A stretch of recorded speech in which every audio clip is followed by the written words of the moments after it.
தாவிய அசவோ பணியாயே, எதற்கு இப்படி திரும்பாமல் நீ சயனிச்சிருக்கிறாய்?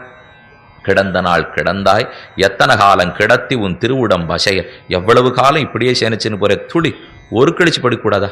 பகவான் சயனிச்சுருக்கார், மல்லாந்து சயனிச்சுருப்பரா, ஒரு கழிச்சு சயனிச்சுருப்பரா? மல்லாந்தே சயனிச்சுருக்காராம். ஆழ்வார் ரொம்ப வருத்தத்தோட சொன்னார், இப்படியே நீ சயனிச்சிருந்தியானா முதுகல ரணம் கண்டு போயிடாதா? அப்படி இப்படி இடது பக்கம் வலது பக்கம் மாறி படுத்துட்டா தானே முதுகில் புண்ணு வராது இருக்கும். நாமே உடம்பு சரியில்லாதவா எப்போ பார்த்தாலும் படுத்திருந்தாள்னா முதுகுக்கு ஏதோ பண்ணி விடுற மொழியோ, அதுக்கு ரணம் வந்துட போகிறதே, என்ன ஆகிட போகிறதேன்னு பெருமாள் இப்படியே இந்த ஆதிசேஷ பர்யங்கத்தில் சேனிச்சுருக்காரு, முதுகுக்கு ரணமே வராதா? அவருக்கு கஷ்டமே ஏற்படாதா?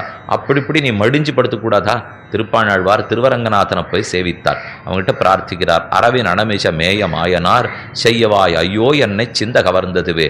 அரவின் ஆதிசேஷ அணை பர்யங்கத்திலே அரவின் அனமிஷ மேய மாயனார், என்ன மாயம்? நீ துயின்றிருக்கிறதே மாயம்னார் திருப்பாணாழ்வார். நம்ம வியாக்கியானத்தில் பார்த்தா பெரியவாசன் வியாக்கியான விசாரித்து கொண்டார், இது என்ன மாயம்? திருவரங்கநாதனை சேர்ந்திருக்கிறதுல ஏதானும் மாயம் உண்டுன்னா உண்டு.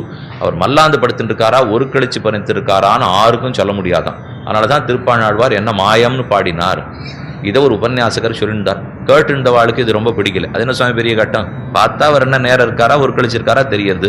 இதோருக்கு மத்தியானம் இப்போ 12:30 மணிக்கு வண்டி இருக்கு, உபன்யாசம் முடிஞ்ச உடனே கிளம்புறேன். 12:30க்கு ஏறினேன்னா 6:30 மணிக்கு பகல் பத்தியும் சேவிக்கிறேன், பெரிய பெருமாளை போய் சேவிச்சுக்கிறேன். மல்லாக்க இருக்காரா, ஒரு கழிச்சிருக்காரா நமக்கு வந்து சொல்றேன். உபன்யாசகர் அழகா அவருக்கு பதில் சொன்னார், நல்லா இருக்கு நீ போய் பார்த்துட்டு வர்றது, அவன் காட்ட கண்ட திருப்பாணாழ்வாரே எனக்கு தெரியலேன்னு விட்டார். இது நீ நானும் போய் பார்த்துட்டு வந்துட்டா சொல்ல போறப்போ, பெருமாளை பார்த்தா மேல இருக்கிற ஆதிசேஷ விமானத்தை பார்த்துட்டே சேனிச்சுட்டு காப்பலும் இருக்கும். இன்னொரு பக்கம் பார்த்தா தோள்கள் மட்டும் நம்ம பக்கம் திரும்பி இருக்கும். நாம் இருக்கிற பக்கத்துல தான் ஒரு கழிச்சு சேனித்து கொண்டு இருக்கிறார். இதனாலதான் ஆழ்வார் பாசுரத்தில் குடதிசை முடிய வைத்து குணதிசை பாதம் நீட்டி வடதிசை பின்பு காட்டி தென்திசை இலங்க நோக்கி கடல் நிற கடவுளந்தை அரவண